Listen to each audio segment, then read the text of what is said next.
in the chaos and rushed to hospital, while hundreds were rendered homeless. Nafisa Abdul, a resident of the area, recounted the horrifying moments after a motorcycle rider sounded the alarm. Kilimani Police Commander Patricia Yegon confirmed the fatalities and said investigations into the cause of the fire were underway. Reports suggest that fire may have started from within one of the houses, though the exact cause is yet to be established. By midday, rescue operations led by emergency services and the Kenya Red Cross were still ongoing, with thick plumes of smoke curling from the charred ruins. Scenes of devastation painted a somber picture. Burned clothes, scorched utensils, and blackened iron sheets lay scattered as residents sifted through the rubble in the search of any salvageable item. Now, many stood in disbelief, some weeping, others silently staring at what used to be their homes. Moto ilianza hapo 5, juu mimi niliamka 5:10. So 5 ndo nikidhani ilianza, juu nikiamka nilipata nyumba mbili already zimeshaanza kuchomeka. Moto ilianza kuanzia saa 10:30 kielekea saa 11. Ilianza kwa nyumba moja na ilianza na coil. Familia imekufa watu 4, baba, mama na watoto 2 wadogo. Kuna mwingine amekufa pia, mtoto mdogo wa miaka 8 mwenye najua, mtoto wa anko wangu amekufa. So mama yake akosi, ndugu wake mdogo mwenye akona mwaka 1.5 amechomeka uso. Kuna sister yake mwingine amechomeka, wako Kenyatta sahi, na mama pia amechomeka. Wote watatu wako Kenyatta. Now I'm still following up to see if he's among the people who are dead, because I'm being told up to now that 8 people have been taken to city mortuary. Hizi nyumba ambazo zinaundwa hizi za mabati, ndugu yangu ndio yeye ashachomeka plus na watoto hadi na bibi. Sasa tunaomba Bwana Ruto, hizo nyumba za mabati watutolee Kibra. Hizo nyumba ndo tunaletea shida zote, na hizi stima za waya moja. Kitu pia imetukosea ni nini, au watu wa maji wali respond vibaya sana. So walikuja at first bila maji, tena ikabidi ati wamekuja kuona, tena ikabidi warudi waende ati walete maji, wakakuja na maji nusu, maji yenyewe ikaisha. Vijana hata ndo wamesaidia sana. Kuanzia hiyo saa 10:30 masima moto hawakucha haraka. Vijana ndio walitusaidia kuzima hiyo moto masaa mangapi, mawili. All right, moving on, the United States government is now calling for thorough investigation into the reported arrest and torture of Kenyan activist Boniface Mwangi and Ugandan journalist Agatha Atuhaire while in Tanzania. The two were reportedly detained by Tanzanian security officers over their alleged support for opposition leader Tundu Lissu. According to multiple reports, Mwangi and Atuhaire were subjected to mistreatment while in custody before their eventual release, sparking international concern and condemnation from their rights groups and foreign governments. The U.S. has urged Tanzanian authorities to hold those responsible for their activities' mistreatment accountable, emphasizing the importance of respecting human rights, including freedom of expression and peaceful assembly. Washington's statement underlines growing scrutiny over how Tanzania handles political dissent and foreign activities within its borders. In response, Tanzania President Samia Suluhu Hassan defended her government's action, asserting that Tanzania reserves the right to protect its sovereignty from foreign interference. She stated that while the country respects international relations, it will not tolerate external efforts aimed at destabilizing its internal affairs. Sababu ya uzuri na madhubuti wa taifa letu, mnaona yanayotokea leo. Kwamba nchi, watu kutoka kwingine wanataka kuja kuvuruga huku ndani. Sasa hii kazi ya kulinda hilo sio yangu peke yangu, wala sio vyombo vya ulinzi na usalama peke yao, ni sote. Ni sote, kwa sababu wakikosa huko watapita huko, kupita mawizara, mashirika yetu, nani watataka kuingia huko kuvuruga. Naomba mkalinde taifa lenu. Right, moving on, former Chief Justice of Kenya David Maraga has clarified the motive behind his recent visit in Tanzania, stating that his presence in the neighboring country was solely to show solidarity with Tanzanian opposition figure Tundu Lissu. Maraga emphasized that the visit was rooted in a commitment to democratic values in East Africa and had no hidden political agenda. Speaking to the press, Maraga underscored the importance of defending democratic principles across the region, asserting that mutual support among East African nations was vital in advancing the rule of law and constitutional governance. His remarks comes amid controversy and speculation that the visit may have been part of a broader plan to influence Tanzania's internal politics, allegations that were further fueled by the detention of Kenya activist Boniface Mwangi, who was held for several days by Tanzanian authorities before being released. Macharia dismissed those claims, terming them as baseless and misleading. He stressed that there was no intention to interfere with Tanzania's sovereignty, adding that the visit should be seen as an act of solidarity with a fellow advocate of democracy.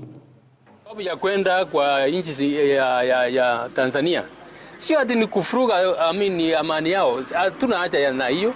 Tulienda tu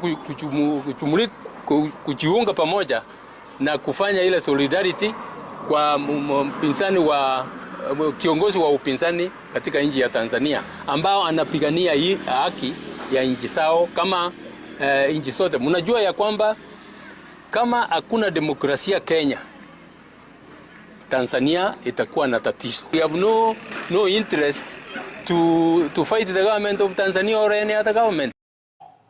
Right, a section of Naivasha residents have come out strongly to demand the immediate reinstatement of Area Member of Parliament Jane Kihara following efforts or rather reports that her security detail was recently withdrawn under unclear circumstances. Speaking to the media, the visibly agitated residents questioned the motive behind the move, alleging that it may be politically driven due to the MP's political affiliations and stand on national matters.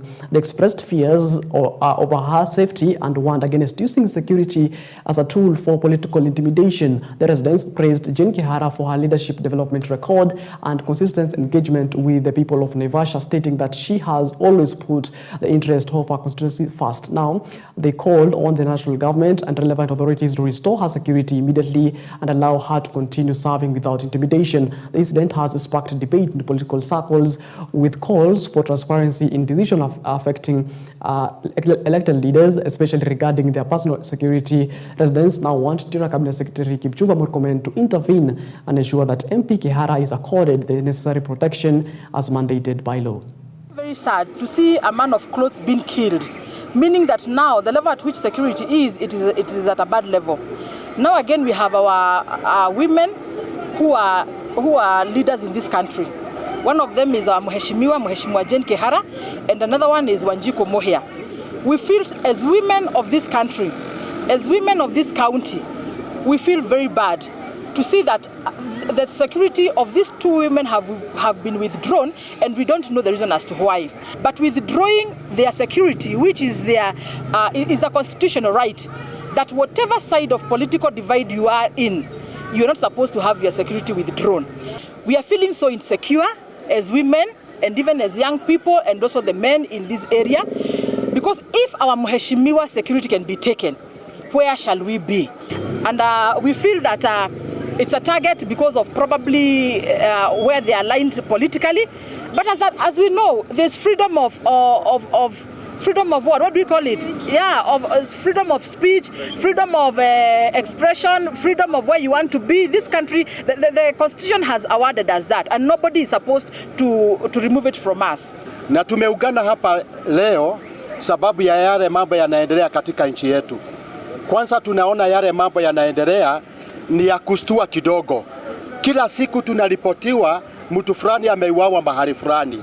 Juzi tulikuwa na padri alipatikana ameuawa. Juzi tena tukapata padri mwingine hapa Kikope amepigwa, amewachwa kama amekufa. Leo hii tumesikia Nakuru mfanyabiashara amepigwa risasi kwa duka yake amekufa. Hiyo mambo inatustua sisi kama wananchi. Na sisi wakati huu hata tuko na huzuni kidogo, sababu huu sio wakati wa kunyang'anya viongozi security yao. Sisi wakati tunasikia MPs wetu kama Mheshimiwa Jane Kihara amenyang'anywa askari wake, tuko na hofu. Sababu juzi tu tulipata tena another MP was killed in Nairobi na alipigwa risasi. Na wakati sasa Mheshimiwa Jane amenyang'anywa security yake, hatujui maisha yake yako namna gani. Tunauliza sisi kama watu wa Naivasha, ni nini amefanya hiki kimefanya anyang'anywe askari wake? Itakuwa ni vibaya sana kuadhibu mtu sababu ya msimamo wake wa kisiasa. Kama Mheshimiwa Jane na wale wengine wameamua kuchukua mrengo tofauti wa kisiasa, that is their right. Right, moving on, residents of Juja are on edge following the mysterious disappearance of their Member of Parliament, George Koimburi. The community has voiced strong demands for his immediate release, raising questions over what they describe as government disregard for court orders. Speaking to the media, the local residents alleged that despite a court directive prohibiting any interference with MP Koimburi until the next court mention, unidentified uniformed men reportedly pursued and forcibly took him away. Since then, his whereabouts remain unknown, sparking fear and outrage across Juja. The residents have urged the government to respect judicial processes and halt what they termed as political harassment against opposition leaders. Now, they called on security agencies to disclose the MP's location and ensure his safety without delay. His incident has heightened political tensions in Juja, with many fearing that such actions undermine democratic principles and the rights of elected representatives. Ni jambo la huzuni sana kuwa hii serikali ya Kenya Kwanza imeamua kudisregard all the court orders ambazo mahakama ya Kiambu High Court ilipeana in the case of number 28 of 2025, ambapo Justice Mushila alielekeza na akasema kuwa George Koimburi asiguzwe na mtu yeyote mpaka kesi iweze kutajwa tarehe ambayo ni mwezi ujao. Na leo kuwa mheshimiwa angeza kuja hapa sababu kuanzia jana kuna watu ambao wako wamevaa uniform au wamejitambulisha kama wanasheria ama polisi, walimkimbiza na hatujui pale the honorable member of parliament of Juja constituency yupo. By the fact that he's being denied his right to represent his people in issuing of bursaries in Juja constituency, that is a violation of the constitution. And that is what we are telling the government, that they should allow, the government should allow members of parliament to exercise their constitutional mandate of representation, oversight and legislation without intimidation.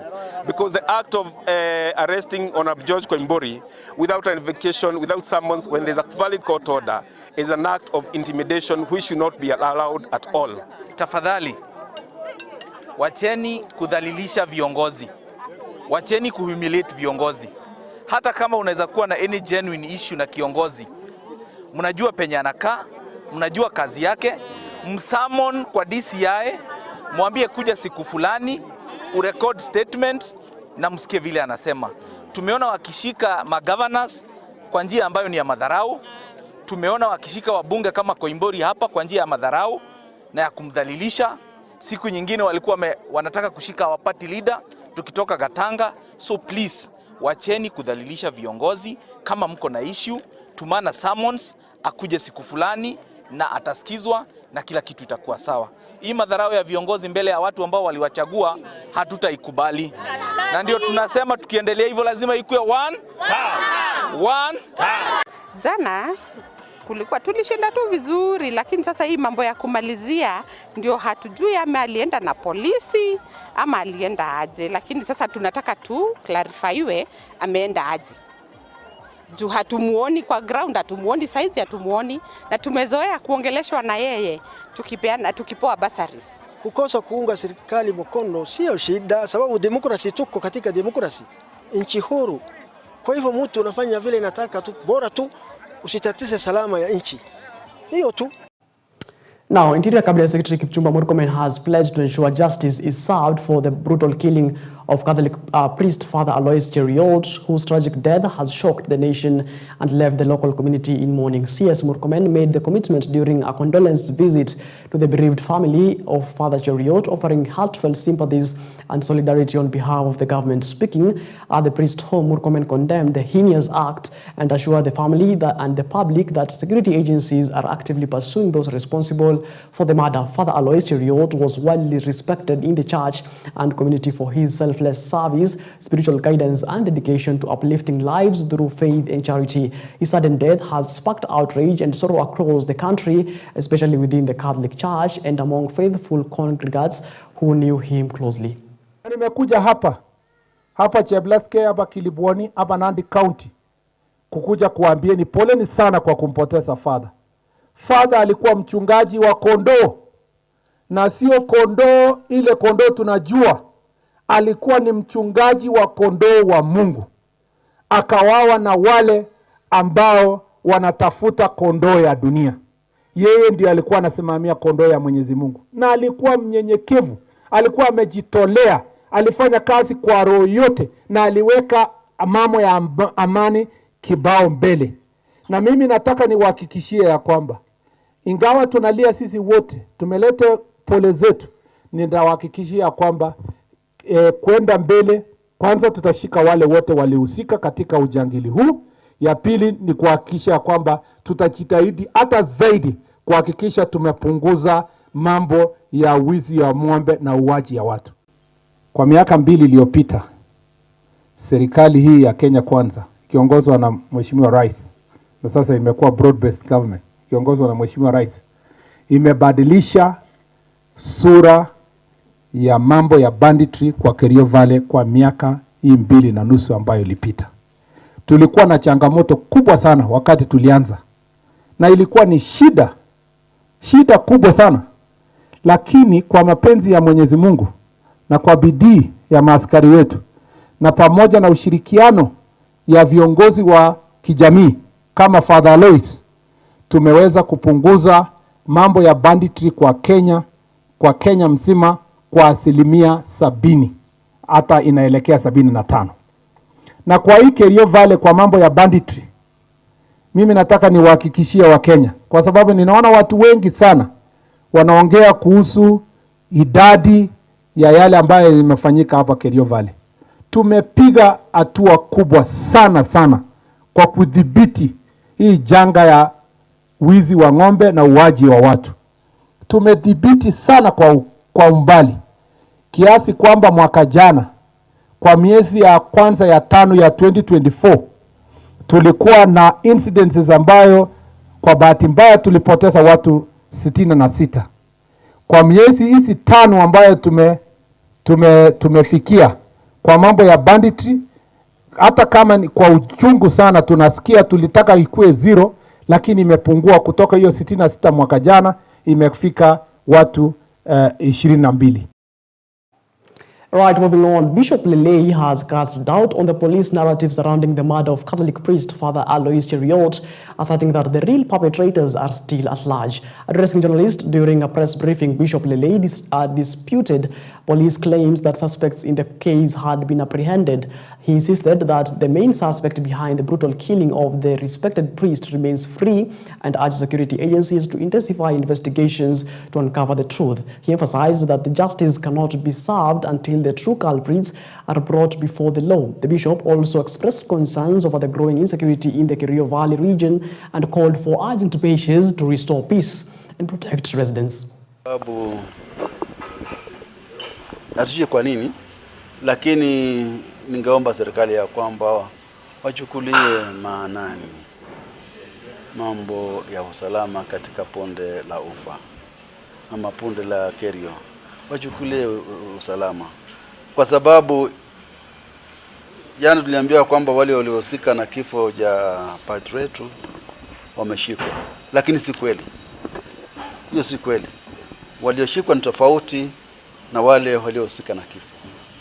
Tunaambiwa kwamba wao wanajulikana, wao wanatembea, hatujui wanatembea wapi, wanaishi wapi, lakini watu wanasema kwamba waliohusika na kifo cha padri hawatashikwa.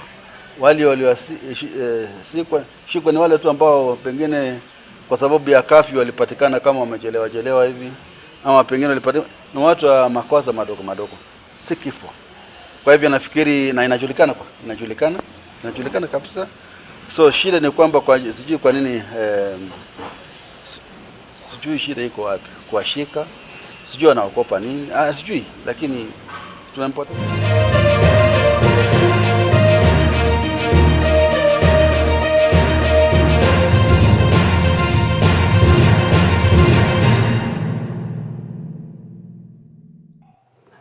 Right now, let's get sporting. Gideon Starlets from Homa Bay have secured a coveted spot in the Kenya Women's Premier League following a thrilling 4-2 penalty shootout win over Bandari Queens.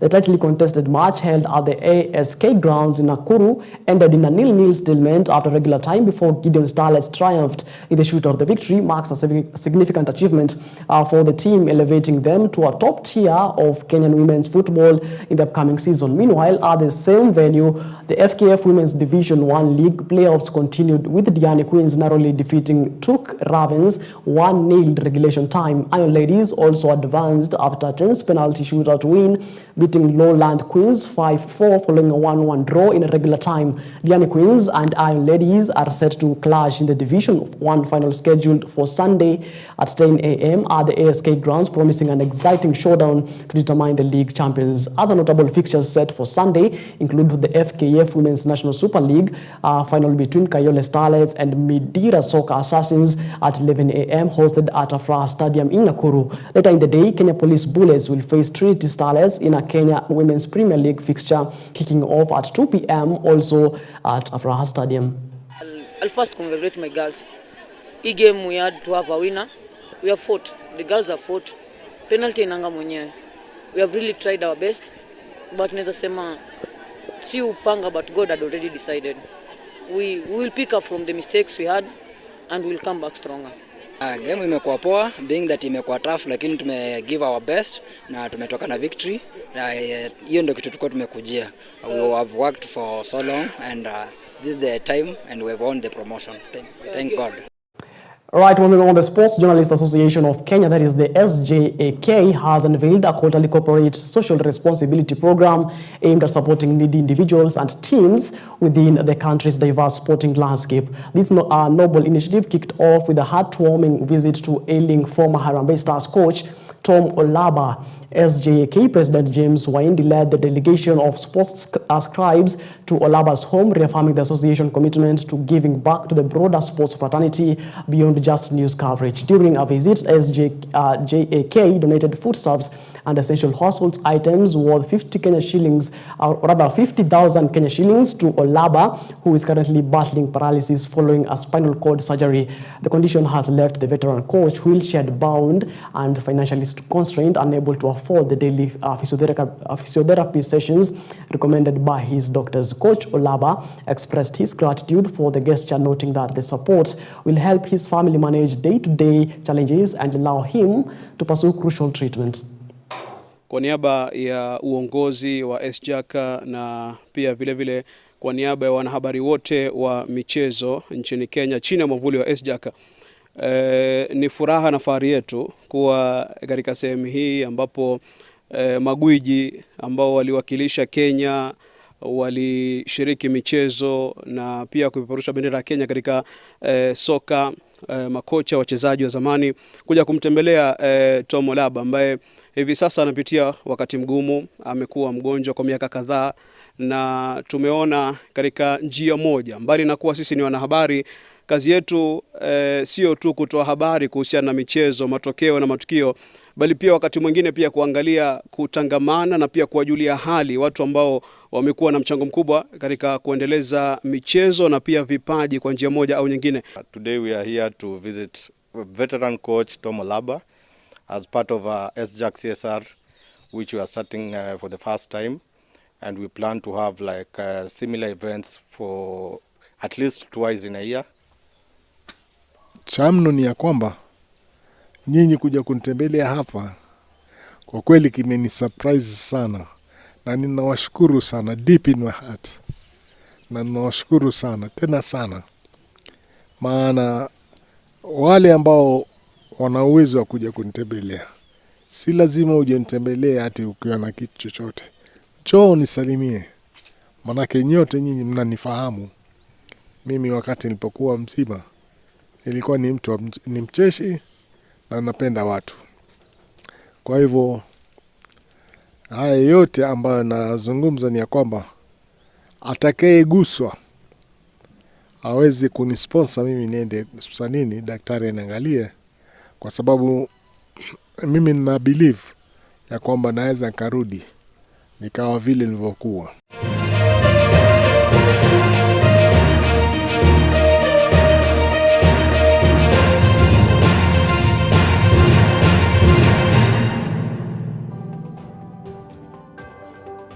All Alright, it is exactly 29 minutes past the top of the hour. That's not to wrap up our bulletin here at EBN Weekend Edition. Many thanks for, of course, your feedback. On Facebook, let me shout out some of the viewers. Kennedy Jumba Siriego is saying that he's watching. Getty Getrey, Nikoye Janet, Lauren Kelly Chima, Sami M. Murunga, of course, just about to name a few. Tunasema asante sana for your viewership. My name is Martin Macharia signing off. Do have yourself a blessed Sunday ahead. And as always, let's meet again when God says we do.